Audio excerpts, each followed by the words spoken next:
this is where your first wife used to live. Yes, with her family. And I knew her brother, Alfred Drayton, because we had met. I got kicked out of Brooklyn Prep, Jesuit High School, which is now Medgar Evers. They sent me to Canarsie High School saying, well, you got to get your Regents credits because I had a half scholarship to Brown University because I was doing recycling before it was even, in vogue, environmental studies they had. So I was introduced to the Angela Davis, George Jackson, the Brothers Solidarity Club after school by the history teacher because Alfred Drayton went there and his sister was there. And she had this gorgeous afro. Looked like Angela Davis. I was in love with Angela Davis at that time. Everybody was, right. So on the porch, I would come respectfully, talk to her. She was from St. Croix, Virgin Islands, her family. And then eventually we got married at a Baptist church. And then we moved in across the street, second floor. We then moved to Far Rockaway because her child was being cared for by her grandmother from a first relationship she had. And we moved into Ocean Village, which is where Cheryl Lewis moved in. Yeah. Okay. Almost the same time. Okay. Interesting. So living across the street from the in-laws, that must have been a challenge, I would assume. No, the only challenge was when they would force me to eat the callaloo. You didn't like the callaloo? Oh my God, I was living in the porcelain palace after that. Okay. So the spinach, they'd have pig's knuckles in there, they'd have other delights, but callaloo did not agree with me. So this is the late 70s, mid 70s. This is 74 to 76. 74 to 76. And just as then, when we would walk in the streets, we go down here, Hegeman to New Lots, we go up to Pitkin, go up Rockaway. I would call it back then the ER belt. The food, horrific. I call it the KKK. They had Tropical Fantasy Punch, remember? Yeah. No, the real KK, Kentucky Fried Chicken, Kennedy Chicken, Kansas Chicken. There was no decent food, and there's no decent food here now. So if you want to get healthy food, you almost can't find any. I did not know you were interested in any kind of healthy food. I watched you chug those bottles of cola and all that crap that you used to eat. I knew fried foods were not good for me. Okay. And I knew even then, because from the family, the blood pressure, the diabetes, which was, you could see, debilitating. Sure. And everything was fried. Sure. And if you looked for an alternative, which my wife always looked for, greens, you'd be hard pressed to find any then or now. So you're talking about a half century later. Yes. And even when you were there, this neighborhood was known as a tough place. Condition, like it was Stone Avenue first, then it became Mother Gaston Boulevard. Yeah. 18 public housing projects. I was in and out of all of them. They had Jolly Stompers and Tomahawks. Those were the two gangs. They all were out to get me. See, that started early before I even started the Guardian Angels. So what do you take from your time here as a young man that you would bring to City Hall? Well, first off, Republicans never come here. Never have. Rudy didn't in his heyday. Bloomberg didn't. They just avoid it, assuming that everybody is a Democrat or they don't vote. There's a lot of people just don't vote. And because I've lived here and I've dealt with people from Brownsville and East New York and Canarsie, I call it the trifecta, the Trinity, because I've lived all three places. I can never forget that the same problems are still plaguing them. Now, up there used to be the burned out tenements. When the Bronx was on fire, burning, this part of Brooklyn was burning. Yeah. And they built the Nehemiah homes, much better improvement. People had, personal space.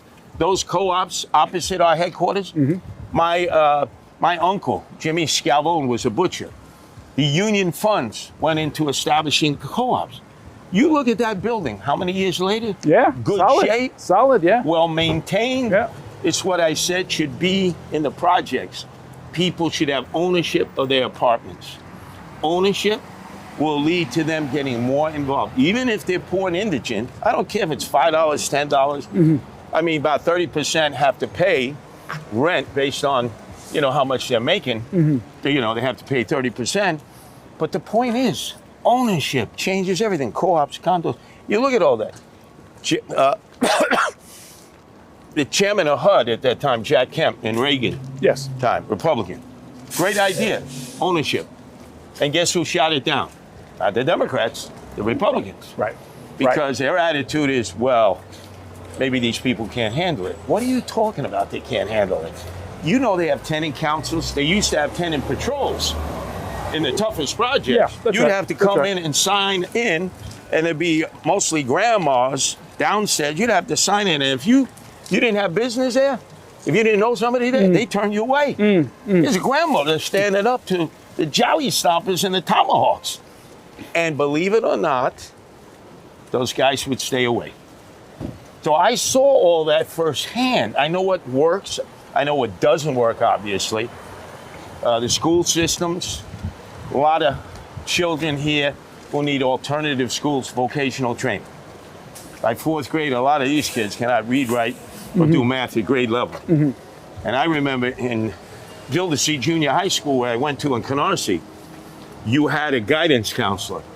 By 8th grade, that guidance counselor would sit you down. Curtis, do you ever think of culinary, art, metal shop, wood shop?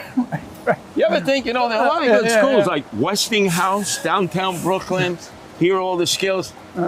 What they were politely telling you, and in your best interest, is maybe academically, you weren't going to get your Regents credits. Because back then we had 3 graduation certificates.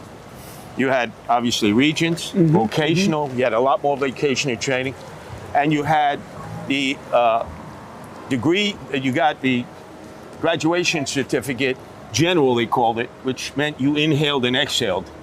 And through social promotion you got through, which benefited nobody. Right. Okay. Now see, perfect example. Supermarket, right? Look at the selection compared to other neighborhoods. Right. Trader Joe's, call it Trader Jose's for probably a Hispanic will own it. Because they're very, Dominicans especially. Poor selection. No produce, right. No encouragement to have a better selection. Yeah. Well, the current mayor was supposed to do something about that, right? Yep. Based on his own personal experience. And I complimented him and he for did that. some of it, right, with the school lunches and so forth, What would you do more? How would you get better food here? Well, yet another first of chicken all, store. the merchants are going to say to you, are you crazy? This is what people want. If I offer this and this, then you have to subsidize. Now, you don't go the whole way of Zoran Mandami, city supermarkets, because I would say to Zoran, which I'll say in the debate, Zoran, maybe you can show us a way to stop shoplifting, because they're going to come in and shoplift you too in those city supermarkets. That's the quickest way to go out of business. You don't have to worry about getting shrinkage, customers. they call it, yes. Right, but I would have people go, okay, what is it going to take for you to offer some variety without it killing your customer base? And then it's a slow progression. So you're a Republican, you've been here, they've seen you, but no particular relationship to the head of the party, Donald Trump. Right. Does that help? Does that hurt? What does that do for you? I think it hurts with some, helps with others. I think I've always been a populist, going way back. People don't identify. They'll know, oh, okay, you're a Republican. But normally it's Curtis, the guardian angel. Do you know Trump? You must have crossed paths with him at some point. We've had a love-hate relationship for over 30 years. In fact, the funniest thing, we were both given the New York State Conservative Party Award of the Year in about 1986. Okay. So we're at the 69th Street Armory, summer. Cindy Adams was the mistress of ceremonies. Okay. It wasn't Michael Long, it was the chairman before him. Right. So I look at Donald, he's in tux, I'm in the red. I said, Donald, I'm not a conservative. What are we gonna do? Because I know you're not a conservative. Yeah. He goes, just enjoy it. Don't offend them. Accept the awards. And there's no air conditioning here, so let's keep it brief.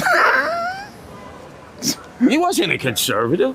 I've never been a conservative. Interesting. I've never had the Conservative Party line. I haven't sought it. They're nice people. Rudy never had it. Bloomberg never had it. So this perception that all Republicans have to be conservatives is a misnomer. I'm a populist. Well, yeah, Rudy didn't. I mean, he worked out that whole thing with Ray Harding through the Liberal Party. Right, but remember the DSA guy. This is what people forget. It's David Dinkins. Yeah. DSA is not new. I have to inform him. I used to say to Rudy, you're telling us Dinkins is the limousine liberal. Well, you're on the Liberal Party line. And then he would say, yeah, but Dinkins is a socialist. Well, what are you talking about? He was a proud member of the DSA. He was. So this is not new. You know, this is I mean, he campaigned against Melinda Katz for Tiffany Caban for DI. I remember seeing him. He was the organizer. He was great at organizing. Remember, the night of the election, Melinda Katz lost on the ballot. 3,000 absentee ballots, and she only won by a few handfuls. Right. But how were they able to beat, at least on election night, a moderate, Jewish, Democrat who had been assemblywoman, councilwoman, land use chairman, borough president? The Democrats didn't wake up. They lost the AOC, Crowley didn't run. Now they're, sorry. No. They've been steadily organizing. He was a great organizer in the streets. I watched myself. I warned them. I said, these guys are everywhere. Oh, I got Southeast Queens Meeks. That's what would say her Jewish voters didn't show up. I said, well, what happened? What do you see happening this time? Well, they got a lot of foot soldiers out there. We have our get out the vote effort. We come across them. We're in some of the same neighborhoods like Park Slope, Brooklyn Heights, Carroll Gardens, Long Island City, Astoria. That AOC 2 years ago, the People's Republic of Astoria, because every elected official was DSA. And the low person on the poll was Zoran Mandami at that time. Yeah. Not even his neighbors knew who he was. So him whipping, beat badly Cuomo, ran no campaign. He has no skills with the public. You can't, and he's running the same campaign again, except now he's the ultimate flip-flop man. Today we were at Crane's. Now he comes in after me. Yeah, we're going to keep Rikers Island open. We're going to retrofit it. I said, well, wait. The guy wanted to close it a decade ago. What are you talking about? You had no way to house the inmates then. What do you think's going on with him? We did notice that. That was a big change. He's going after my vote. Okay. He's made that very clear. Independent, conservative, Republicans. But you're not true to who you are. They think people are stupid. I've been in these conversations with Republicans and Democrats. This is what they say.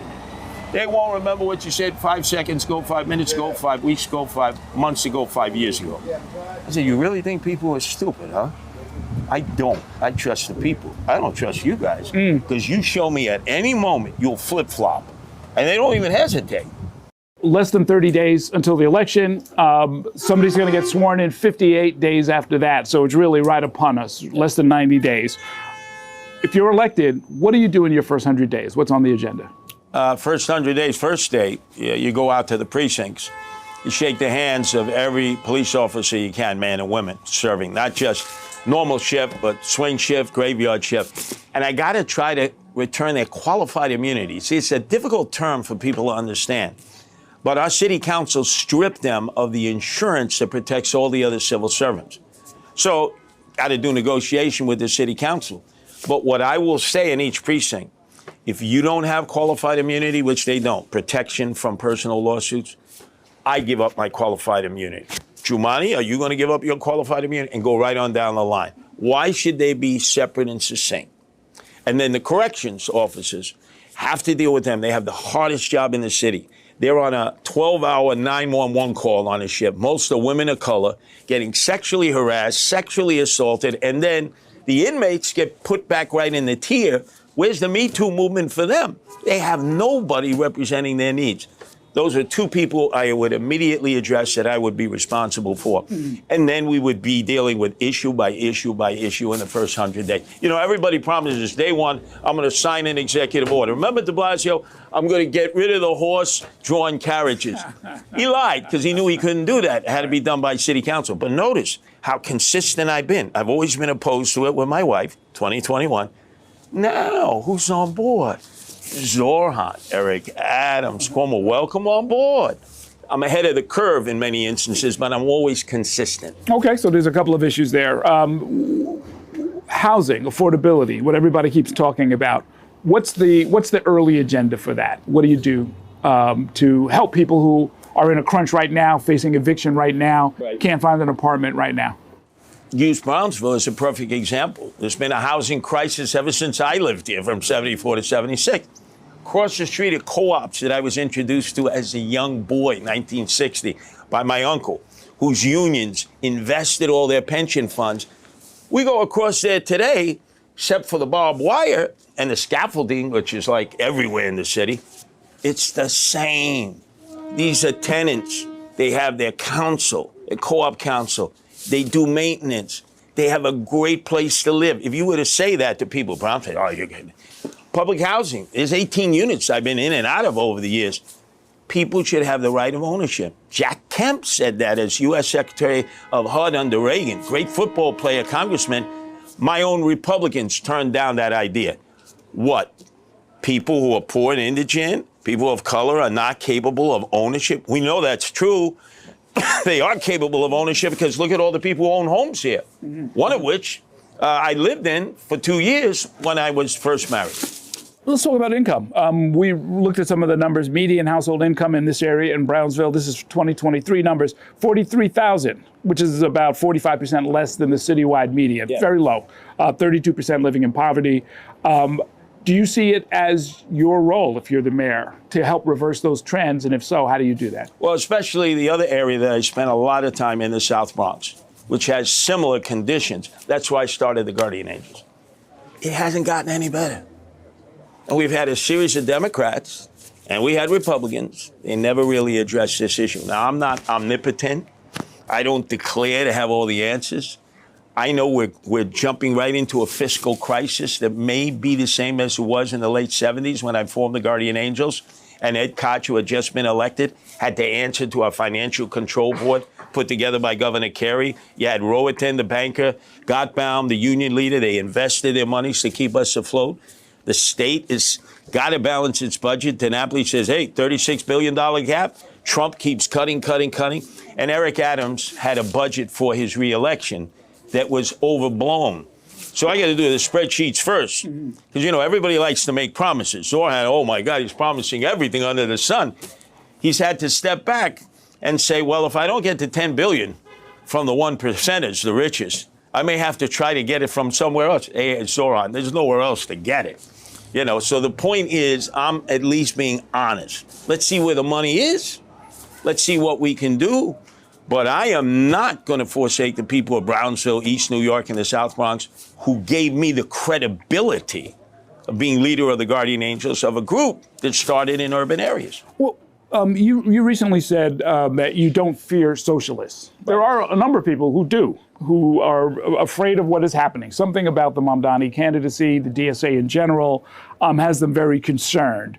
Why do you think so much of the campaign has gone into that? Why has that been such an important thing? If I were to take 1,000 people and line them up in any neighborhood in New York City, you think they know the difference between a communist and a socialist?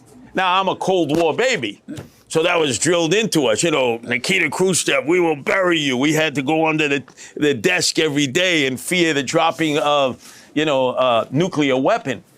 Nowadays, I have to chide. So many people are getting hysterical. We've had socialists who've served in the city council. We have communists who've served in the city council. We had a congressman from East Harlem who was a socialist. In fact, Fiorello LaGuardia, that we look to as a paragon of, voiding political corruption, was a Republican who was a liberal who was part of the American Labor Party, which was socialist. So I'm not afraid of them. I'll campaign against them. I disagree with a lot of what they stand for, but Zoran Mamdani is what he says he is, a democratic socialist of America. And guess what? So was David Dinkins. He was the most famous of the democratic socialists of America. And that year when Rudy defeated him, Rudy was running on the Liberal Party line. And I was involved in both the campaigns, the one he lost to Dinkins, fair and square, and the one he won against Dinkins, fair and square. Yeah, no, that's right. You used to be the head of the Reform Party. You've been sort of switching labels. Well, I tell you, remember, Rudy would have somebody warm up the crowd at first. And then you had Jackie Mason, and he said some untawdry things about David Dinkins. I remember. So they had to give him exit left. And so they said, Curtis, can you introduce Rudy at the rallies? That's how I sort of became almost an apprentice of observing him in a political race that was very close, in which, we always say it was whites voting in Staten Island in incredible numbers for the secession issue that Guy Molinari, who was a mayor maker, created. No. You look at the analytics, Southeast Queens did not turn out for Dinkins like they did the first time. Remember, it was a 60% turnout in the first election, 57% turnout in the second election of registered voters. And a lot of the middle class African-American house owners of Southeast Queens, they didn't vote for Rudy. They just didn't vote. They didn't vote, yeah. Okay, interesting. When we're through with the debates and all of this is done, what's your game plan as far as your street action to try and turn out a winning percentage of votes for yourself? Well, you can't just go into areas that you're going to get applause. They like applause. They're friends. They like to be with friends who reinforce you're going to win, you're going to win. And there are neighborhoods I could do that tomorrow. Yeah. No. You got to go into all the Zoranista areas. You got to go into Astoria, Long Island City. You got to go into the Wick, Bushwick. You got to go into the Slope, Park Slope, Brooklyn Heights, Carroll Gardens, Sunset Park. All the areas he did well in. Ridgewood along Fresh Pond Road, which has changed significantly. And these are mostly millennials and Gen Zers. Most of them have not decided to support Zoran. They're generally not involved at their age. So I have to approach them with my supporters and say, there is an alternative. And the alternative, Curtis Sliwa. I'm the populist Republican. A lot of them will say, Republican, I said, well, you got a chance to vote for me on an independent line, save animals, in which no-kill shelters put animal abusers in jail. A lot of women like that, especially. Like my wife designed this because she's dedicated her life to rescuing. Men don't understand it. But a lot of the millennials and Gen Zers, they are far more animal-friendly in that regard than sometimes their parents or grandparents. Okay, so you have way more money than you had last time. Yeah. Way more visibility. Yeah. In some ways, a smaller field, right? I mean, it's you, Mamdani, and Cuomo. So you've gotten a sustained amount of attention. How do you feel about your chances between now and November? Very good, because I'm the only one. I've been dubbed the mass transit mayor by the Staten Island Advance. Because I'm the only one on mass transit. Yeah. Now think of it. I'm in the subways. I'm on the normal buses. I'm on the express buses. Close to 6 million people at different levels each day go. Some ride 2, 4, or sometime 1. Why wouldn't you want to be down there? The old classic politician would stand at the entrance of a subway and give their palm cards. That's right. They won't even do that now because they will catch hell. What are you going to do about the homeless down there? The emotionally disturbed, the system's falling apart. What about the fare evaders? They're going under the turnstile over, and then I, being the idiot, have to pay my fare. You notice they don't even do that. They don't want to be anywhere near mass transit. So I think that exposes me to a lot of potential voters who haven't yet made up their mind, and they get to cross-examine me. It's a great focus group. When the doors close, friends, foes, and a lot of people, they'll line up. Come on, Sliwa. That was a political answer. I'm going to ask you again. Everybody's listening. It's like, I'm sweating. I'm schwitzing here. It's like, wow, this is a really good question. I got to think about this one. All right. We'll see you down in the subways. Oh, Thanks a lot. that's what I love, the subways, the veins and arteries of the city.